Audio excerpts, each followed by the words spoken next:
እስራኤል በኢራን የኒውክሌር ስፍራዎችና የጦር አዛዦቿ ላይ ያነጣጠረ ከፍተኛ ጥቃት መፈጸሟን የእስራኤል መከላከያ ኃይል አስታውቋል። በዚህ ከባድ በተባለው ጥቃት የኢራን አብዮታዊ ዘብ ኃላፊ ሆሴይን ሳላሚ መገደላቸውን የኢራን መገናኛ ብዙሃን ዘግበዋል። እስራኤል ኢላማ ያደረጉት ወታደራዊ ይዞታዎችን ነው ብትልም የኢራን መገናኛ ብዙሃን በበኩላቸው በቴህራን የመኖሪያ ቤቶች ጥቃት እንደተፈጸመባቸውና ከተገደሉት መካከል ሲቪሊያን ይገኙበታል ብለዋል። በኢራን መዲና ቴህራን ከፍተኛ ፍንዳታ እንደተሰማም ተነግሯል። የእስራኤል ጠቅላይ ሚኒስትር ቤንያሚን ኔታንያሁ አገራቸው በኢራን የፈጸመችው ጥቃት ኦፕሬሽን ራይዚንግ ላይን የሚያንሰራራ አንበሳ ዘመቻ ሲሉ የጠሩት አካል ነው። በምላሹ በቅርቡ አጸፋዊ የመልሶ ማጥቃት ልታደርስ እንደምትችል የገለጸችው እስራኤል የአስቸኳይ ጊዜም አውጃለች። የኢራን መንግስታዊ ቴሌቪዥን እስራኤል በፈጸመችው ጥቃት ሕፃናትን ጨምሮ ሰላማውያን ዜጎች መገደላቸውን ዘግቧል። ሆሴን ሳላሚ በዚህ ጥቃት ከተገደሉት ከፍተኛ አመራሮች መካከል አንዱ ናቸው ተብሏል። የአገሪቱ የአቶሚክ ኢነርጂ ድርጅት ኃላፊ የነበሩት የኒውክሌር ሳይንቲስቱ ፌርዱን አባሲ መገደላቸውንም የመንግስት መገናኛ ብዙሃን ዘግቧል። ፌርዱን አባሲ ለኢራን የኒውክሌር ማበልጸግ የአንበሳውን ድርሻ እንደተጫወቱም ይነገርላቸዋል። ሳይንቲስቱ ከዚህ ቀደም በአውሮፓውያኑ 2010 በቴህራን ጎዳና ላይ ከተቃጣባቸው የግድያ ሙከራ ተርፈው ነበር። ሌላኛው በዚህ ጥቃት የተገደሉት የኒውክሌር ሳይንቲስት በቴህራን የሚገኘው የኢስላሚክ አዛድ ዩኒቨርሲቲ ፕሬዝዳንት ማህዲ ቴህራንቺ ናቸው። ኢራን አሜሪካ የእስራኤል ጥቃት ደግፋለች ስትል የከሰሰች ሲሆን የአሜሪካ የውጭ ጉዳይ ሚኒስትር ማርኮ ሩቢዮ በበኩላቸው አገራቸው እንዳልተሳተፈች ተናግረዋል። የአሜሪካ ፕሬዝዳንት ዶናልድ ትራምፕ በበኩላቸው ጥቃቶቹ እንደሚፈጸም እንደሚያውቁ ነገር ግን አገራቸው እንዳልተሳተፈች ለፎክስ ኒውስ ገልጸዋል። ኢራን የኒውክሌር መርሃ ግብሯን ለመቀነስ ከአሜሪካ ጋር የምታደርገውን ድርድር እንደምትቀጥል ተስፋ እንዳላቸው በድጋሚ ተናግረዋል። ኢራን የኒውክሌር ቦምብ ሊኖራት አይገባም፣ እናም ወደ ድርድር ጠረጴዛው ለመመለስ ተስፋ እናደርጋለን ሲሉም ተናግረዋል። ኢራን ዓለም አቀፉ ማህበረሰብ እስራኤል የፈጸመችባትን ጥቃት እንዲያወግዝም ጥሪ አቅርባለች። የኢራን የውጭ ጉዳይ ሚኒስትር ጥቃቱ የዓለምን ደህንነት ታይቶ ለማያውቅ ስጋት አጋልጦታል ብለዋል። የእስራኤል ዋና አጋር አሜሪካ ለጥቃቱ መዘዝ ተጠያቂ እንደምትሆንም ነው ሚኒስትሩ ያስጠነቀቀው። ጥቃቱን ተከትሎ የተባበሩት መንግስታት ድርጅት ሁለቱም ወገኖች ከፍተኛ መቆጠብ እንዲያሳዩ ሲጠይቅ፣ አውስትራሊያ በበኩሏ በዚህ መልኩ ማገርሸቱ አስጊ ነው ብላለች። የተባበሩት መንግስታት ድርጅት ዋና ጸሐፊ አንቶኒዮ ጉተሬስ እስራኤል በኢራን ኒውክሌር ይዞታዎች ላይ ያደረሰችውን ጥቃት አውግዘው ሁለቱም ወገኖች ቀጠናው ወደ ከፋ ጦርነት እንዳይገባ እንዲቆጠቡ ጥሪ አቅርበዋል። ይህ በእንዲህ እንዳለ የቀድሞ የሲአይኤ ባልደረባ እስራኤል ኢራን ላይ ለመፈጸም ስላቀደችው ጥቃት የሚገልጽ ሚስጥራዊ ሰነድ አሳልፎ በመስጠቱ የ37 ወራት እስራት ተፈርዶበታል። የ34 ዓመቱ አሲፍ ዊሊያም ራህማን በጥር ወር በሁለት ክሶች ጥፋተኛ መሆኑ ተረጋግጧል። ባለስልጣናት እንዳሉት ራህማን በደህንነት ተቋማት ውስጥ ያለውን እድል ተጠቅሞ ከፍተኛ ሚስጥራዊ የሆኑ ሰነዶችን አትሞና ፎቶ አንስቶ መላኩን ተናግሯል። እስራኤል ባለፈው ጥቅምት ወር ቴህራን በርካታ ሚሳኤሎችን ወደ እስራኤል ማስወንጨፏን ተከትሎ በኢራን የተለያዩ ግዛቶች የሚገኙ ወታደራዊ ኢላማዎች ላይ የአየር ድብደባ መፈጸሟ ይታወሳል። መሆኑ እስራኤልና ኢራን ወደ ለየለት ጦርነት ውስጥ ቢገቡ ምን ይከሰታል? በወታደራዊ አቅምስ ይመጣጠኑ ይሆን? በዓለም ላይ በኢራንና በእስራኤል መካከል ያለውን ጠላትነትን ያህል የመረረና የከረረ ግንኙነት ያላቸው አገራት የሉም ቢባል ማጋነን አይሆንም። በዚህም የተነሳ ሁለቱ ሀገራት በቀጥታና በእጅ አዙር አንዳቸው ሌላኛውን ለመጉዳት ሲጥሩ ቆይተዋል። የኢራን መሪዎች ጠላት የሚሏት እስራኤል ከምድረ ገጽ እንድትጠፋ እንደሚሹ በይፋ ከመናገር አልፈው በቅርበት ሰላም የሚነሷትን ቡድኖች ሲደግፉ ቆይተዋል። የእስራኤል ፖለቲከኞችም እንደ ዋነኛ ስጋት የሚመለከቷትን ኢራን ሳትቀድማቸው ለመቅደም ባገኙት አጋጣሚ ለመጉዳት ይጥራሉ። እስራኤል ቁልፍ የምትላቸውን የኢራን ወታደራዊ ኢላማዎችን እንዲሁም ባለስልጣናትና ሳይንቲስቶችን አድብታ ስታጠቃ፣ ኢራን ደግሞ በእስራኤል ዙሪያ በሚገኙ ሀገራት ውስጥ ያሉ ታጣቂ ቡድኖችን በመደገፍ ሰላም ሲነሷት ቆይተዋል። ባለፈው ዓመት መስከረም ማብቂያ በኢራን ከሚደገፉት ቡድኖች መካከል አንዱ የሆነው ሐማስ ከጋዛ የፈጸመባትን ጥቃት ተከትሎ እስራኤል ኢራንና በዙሪያዋ ያሉ ታጣቂ ቡድኖችን አንድ ላይ ለማጥቃት የሚያስችላት አጋጣሚ የተፈጠረላት ይመስላል። በጋዛ በሐማስ ተዋጊዎችና መሪዎች ላይ የከፈተችው ዘመቻ ዓመት ሊሞላው ሲቃረብ ፊቷን ወደ ኃያሉ የሊባኖስ ታጣቂ ቡድን ሄዝቦላና መሪዎቿ አዙራ ክፉኛ አጥቅታቸዋለች። ባለፈው አንድ ዓመት ውስጥም የእስራኤል ዱላ በቀጥታና በተዘዋዋሪ ኢራንን አቅስሏታል። ይህንንም ተከትሎ ባለፈው ዓመት ሚያዝያ 5 2016 ዓ.ም እና መስከረም 21 2016 ዓ.ም ኢራን በእስራኤል ላይ የሚሳኤልና የድሮን ጥቃቶችን ፈጽማለች። ምንም እንኳን ኢራን በእስራኤል ላይ የሰነዘረቻቸው ድንበር ተሻጋሪ የድሮንና የሚሳኤል ጥቃቶች ይህ ነው የሚባል ጉዳት ባያደርሱም ኢራን ከርቀት ጥቃት የመፈጸም ብቃት እንዳላት አሳይተዋል። ይህም ኢራን በምትደግፋቸው ቡድኖች እስራኤልን ስታጠቃ፣ እስራኤል ደግሞ ከኢራን ጋር የሚገናኙ ኢላማዎችን ስትመታ በቀጥታ ከመጋጨት ተቆጥበው ነበር። አሁን ግን ሁለቱ ሀገራት ለረጅም ጊዜ በእጅ አዙር ሲያደርጉት የነበረውን ፍልሚያ ወደ ቀጥታ ግጭት ማምራቱን ማሳያ ነው ተብሏል። ጋዛ ውስጥ ከሐማስ ጋር ከሊባኖሱ ሄዝቦላ ጋር ደግሞ ድንበር በሚሻገር ግጭት ውስጥ ቆይታ አሁን ሙሉ ጦርነት ውስጥ የገባቸው እስራኤል ከኢራን ጋር የቀጥታ ፍጥጫ ውስጥ ከገባች ዳፋው በሁለቱ ሀገራት ላይ ብቻ የሚወሰን ሳይሆን መካከለኛው ምስራቅን ብሎም ዓለምን አስክቷል። ቢቢሲ ሁለቱ ሀገራት ያላቸውን ወታደራዊ ብቃት ለማወቅ የተለያዩ ምንጮችን ተጠቅሟል። ነገር ግን ሀገራቱ ከዚህም በላይ የተደበቀ ወታደራዊ አቅም ሊኖራቸው ይችላል። ዓለም አቀፉ የስትራቴጂክ ጥናት ተቋም እስራኤልና ኢራን ያላቸው የጦርነት መሳሪያ አቅም ለመገመት የተለያዩ መንግስታዊ እንዲሁም ማንም ሊያገኛቸው የማይችሉ የመረጃ ምንጮችንና ዘዴዎችን ተጠቅሟል። የስቶክሆልም ዓለም አቀፍ ሰላም ተቋምን የመሳሰሉ ድርጅቶችም የሀገሪቱን ወታደራዊ አቅም ለማወቅ ጥናቶች አድርገዋል። ነገር ግን ትክክለኛ ሕዝብ በማግኘት በኩል ሀገራት መረጃዎችን ስለማይሰጡ ልዩነቶች ይታያሉ። የኦስሎ የሰላም ጥናት ተቋም ኢአርአይኦ ባልደረባ ኒኮላስ ማርሽ እንደሚሉት ግን የዓለም አቀፉ የስትራቴጂክ ጥናት ተቋም አይአይኤስኤስ መረጃ በዓለም ዙሪያ ያሉ ሀገራት ወታደራዊ ጥንካሬን ለማወቅ እንደ መነሻ ሊወሰድ ይችላል።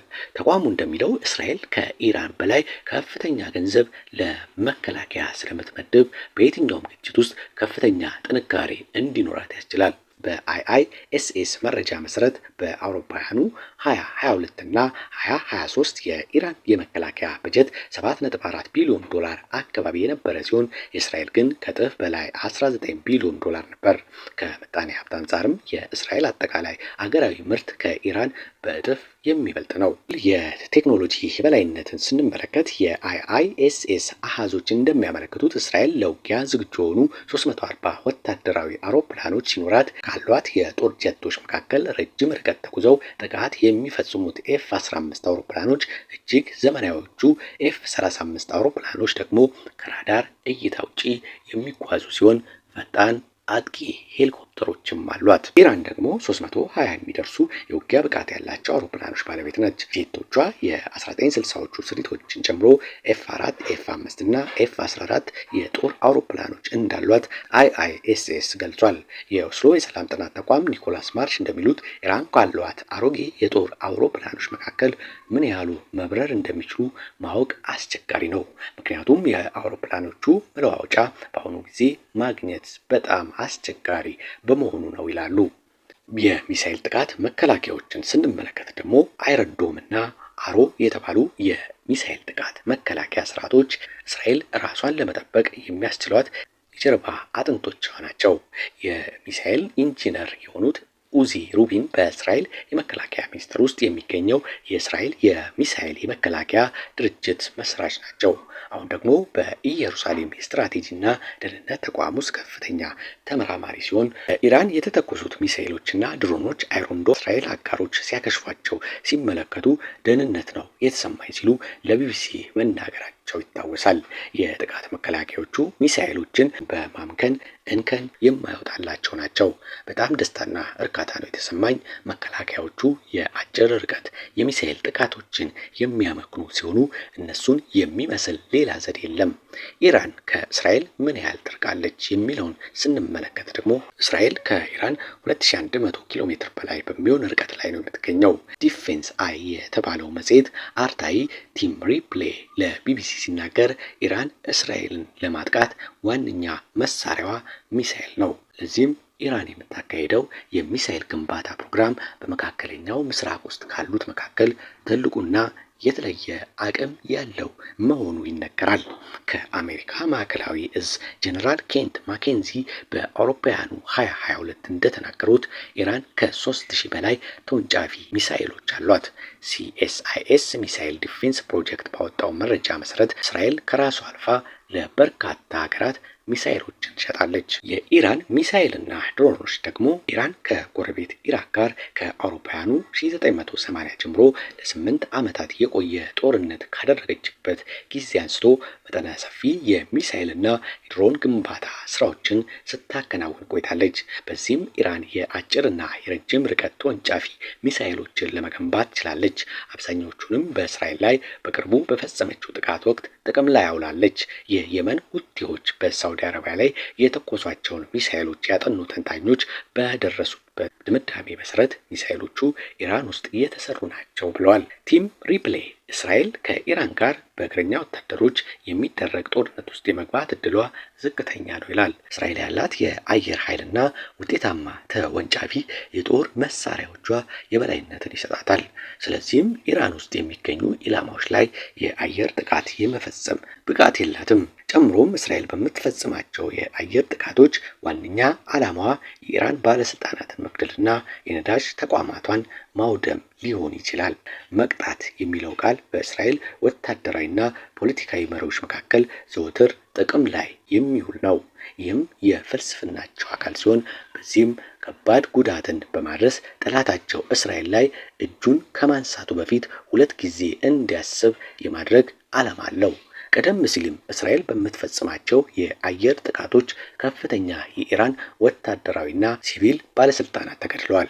በቅርቡም ሶሪያ ውስጥ የሚገኘውን የኢራን ቆንስላ በማጥቃት በርካታ ወታደራዊ መኮንኖችን ገድላለች። ምንም እንኳን እስራኤል ለጥቃቱ ኃላፊነቱን ባትወስድም ኢራን ጥቃት እንድትፈጽም ምክንያት ሆኗል። አይአይኤስኤስ እንደሚለው ዘመናትን ያስቆጠረው የኢራን ባህር ኃይል 220 መርከቦች ሲኖሩት እስራኤል ደግሞ 60 የሚሆኑ መርከቦች አሏት። እስራኤልና ኢራን የሚጋሩት የውሃ አካል ስለሌለ በባህር ኃይሎቻቸው አማካኝነት ግጭት ውስጥ የመግባት እድላቸው ጠባብ ነው። ነገር ግን በኢራን የሚደገፉት የየመን ሁቲ ታጣቂዎች በኤደን ባህረ ሰላጤና በቀይ ባህር በኩል በሚያልፉ የእስራኤልና የምዕራባውያን መርከቦች ላይ ጥቃት ያደርሳሉ። የበይነ መረብ ጥቃትን ስንመለከት ደግሞ በበይነ መረብ ሳይበር በኩል ሁለቱ አገራት አንዳቸው በአንዳቸው ላይ ጥቃት ቢፈጸሙ ከኢራን ይልቅ እስራኤል ከባድ ጉዳት ይደርስባታል። ኢራን ከእስራኤል ጋር ስትነጻጸር ያላት የመከላከያ ስርዓት ዘመናዊ ቴክኖሎጂን የሚጠቀመው በዝቅተኛ ደረጃ ነው። ስለዚህም በእስራኤል ላይ የሚፈጸም የኤሌክትሮኒክስ ጥቃት ከባድ ጉዳትን ሊያደርስባት ይችላል። የእስራኤል መንግስት ብሔራዊ የሳይበር ክፍል በሀገሪቱ የተለያዩ ዘርፎች ላይ የሚፈጸሙ የበይነ መረብ ጥቃቶች በከፍተኛ ሁኔታ መጨመራቸውን ጠቅሶ በጦርነቱ ወቅት በኢራንና በሊባኖሱ ታጣቂ ቡድን ሄዝቦላ መካከል ያለው ትብብር ጨምሯል ብሏል። በሐማስና በእስራኤል መካከል ጦርነት ከተጀመረ አንስቶም በ3 ወራት ጊዜ ውስጥ ብቻ 3380 የበይነ መረብ ጥቃቶች መፈጸማቸውን ዘግቧል። በኢራን በኩል ደግሞ የአገሪቱ ሲቪል መከላከያ ድርጅት ኃላፊ ብርጋዴር ጄኔራል ጋላምሬዛ ጃላሊ እንዳሉት በቅርቡ በኢራን ምክር ቤታዊ ምርጫ ከመደረጉ ከ1 ወር ቀደም ብሎ 200 የሚደርሱ የሳይበር ጥቃቶችን ማክሸፋቸውን ገልጸዋል። ባለፈው ታህሳስ በኢራን ላይ በተፈጸመ የበይነ መረብ ጥቃት በመላው አገሪቱ በሚገኙ የነዳጅ ማደያዎች ከባድ የአገልግሎት መስተጓጎል ገጥሟቸው እንደነበረ የነዳጅ ሚኒስትሩ ጃቪድ ኦጂ ተናግረዋል። እስራኤል የራሷ የኒውክሌር ጦር መሳሪያዎች እንዳሏት ቢነገርም በመንግስት ደረጃ ግን በይፋ እንዳይገለጽ በማድረግ መሳሪያው እንዳላት በሁሉም ዘንድ ጥርጣሬ እንዲፈጠር ስታደርግ ቆይታለች።